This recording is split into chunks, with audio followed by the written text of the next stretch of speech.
When is the income approach used for property tax assessment?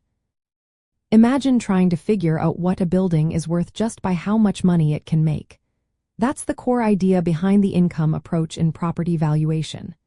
This method is mainly used for properties that generate income, like office buildings, rental apartments, or shopping centers. If a property is bought or sold mostly for its income potential, this approach becomes very useful. Tax assessors turn to the income approach when they don't have enough reliable sales data for similar properties. Sometimes, comparable sales are hard to find or don't reflected the true value because of differences in location or condition. Also, if a property has suffered physical damage or is affected by economic changes, the cost approach might not give an accurate picture. In these cases, the income approach helps provide a fair estimate of value based on how much income the property can produce. Here's how it works. The appraiser estimates the potential gross income, like rent from tenants.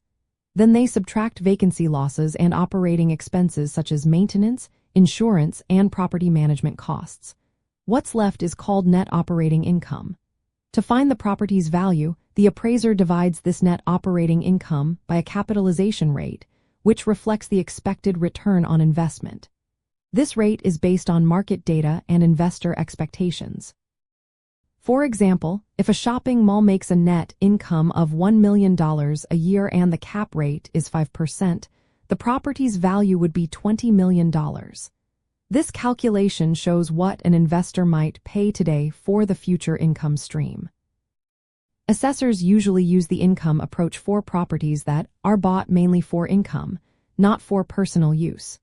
Commercial real estate, rental apartments, and office buildings are typical examples. If a property has a steady income stream or comparable income data, this method is very effective.